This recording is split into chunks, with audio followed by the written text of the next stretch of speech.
Hi, I'm Jarisol, and I'm here to discuss some helpful tips and tricks for discussing and processing payroll. Our goal is to really save you time and money so that you can get back onto what really matters, which is, of course, running your business.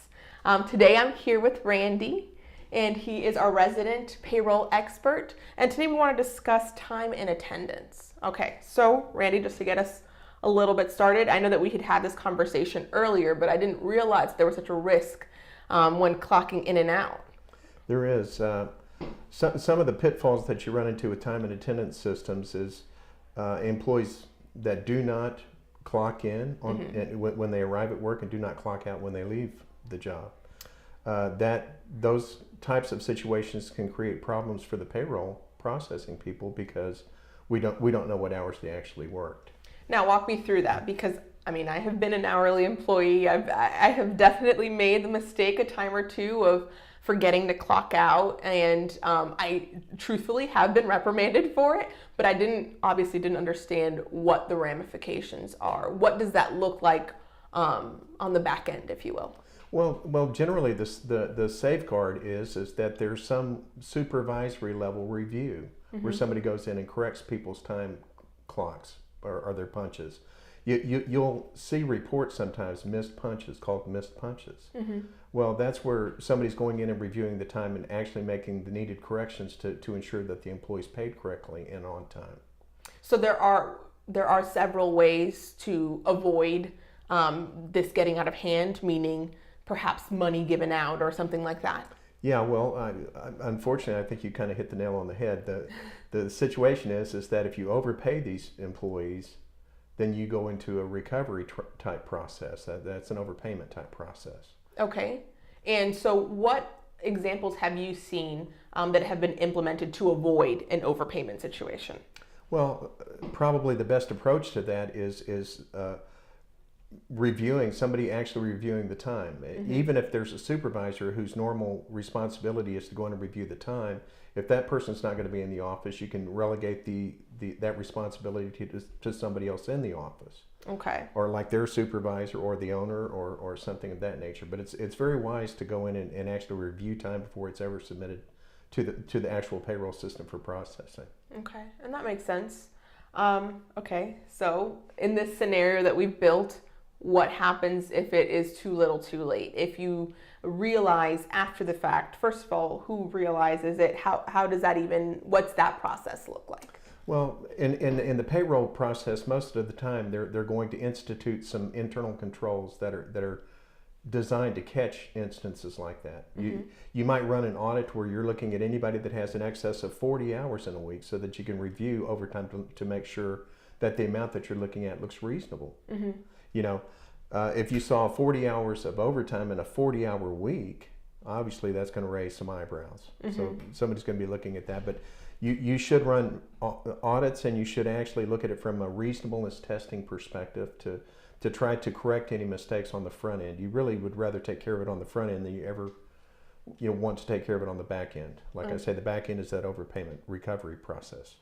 Okay, and so clearly audits are imperative in order to avoid something like this. Sure, the best internal controls you can put in place are going to be very helpful for you.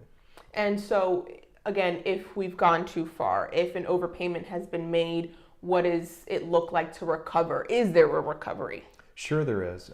One of the first things I would say about overpayments and recovering those is that the first thing to do is to have somebody determine how much the employee's been overpaid. That if you're trying to recover an overpayment in the same year, you have the ability to just go back and recover the net pay that the employee was overpaid. I would never recommend trying to recover anything from an employee unless you have the employee's full knowledge and authorization to do so. And I mean authorization in writing would be my advice. Okay. And is that something that's common, getting this authorization in writing? Very common. Okay. So on my end, is that something that I've signed? Is that lumped in with something else? How do you make sure that is something that is involved? Is that during the sort of open enrollment, or not open enrollment, but onboarding process, perhaps? Well, permission to do that is frequently included in any direct deposit agreements an employee signs. I've done that. That makes sense. And generally, state laws actually deal with the topic pretty much on a state-by-state basis of what kind of the appropriate action to take when you have discovered that you've overpaid an employee. So now maybe more uncomfortable side of it is it an option? Can an employee resist the process of recovering some of that overpayment? Yes, they can, and sometimes they do. And there are some states that shall remain nameless, but there are some states where it's more difficult for you to recover than others. Okay. And that, like I say, that's really just kind of on a state-by-state basis. But to the payroll world out there, those states where it's more difficult are pretty well known.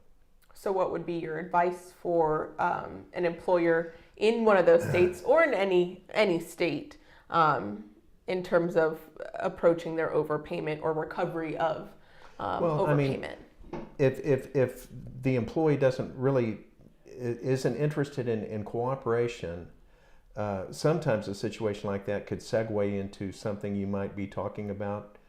A moral and ethical clause. Maybe you have something like that in your employee handbook that you can allude to, or things of that nature. But I really probably cannot overemphasize that I would not engage in any kind of recovery activity with an employee without that authorization, without their permission. Okay. Because that can lead to a bad situation for an employer. And is it okay? Is it okay for an employer to say, well, this was my mistake. Let's just leave it how it is. Is that something worth doing? That generally, if a payroll person is making a decision, they're going to take the high road anytime that is an issue. If you, that's one way of looking at it. You could decide that it was your mistake and you could let it go, and you might let it go because the amount that needs to be recovered it kind of falls into that de minimis category, or so small that it's really not even worrying about. But yeah, it's you're going to side with the employee if there's any question. Okay. And as we always say in payroll, it's always better to overpay an employee than it is to ever underpay an employee. Well, as an employee, that's reassuring, but I'm sure that's not the case for necessarily an employer. And you mean that just because of potential penalties involved? I mean that because generally most of the complaints as it relates to payroll activity are the result of an employee filing a complaint with a either state or the federal Department of Labor. Once that's generally how those audits or we're actually informed about there was some situation, and that's how audits occur. So, and you would really want to look like you've done everything that you possibly could to protect the employee. No, and I mean, well, no, that makes a lot of sense. And again, as an employee and someone who's never owned their own business, that's definitely not something I've ever considered. Sort of how sensitive time and attendance can be and what the ramifications of that look like. So I appreciate it. Randy, thank you so much for coming out and joining us. And thank you guys for tuning in. Please stay tuned and keep looking on the channel for further information and further insight from Randy. So thank you guys so much.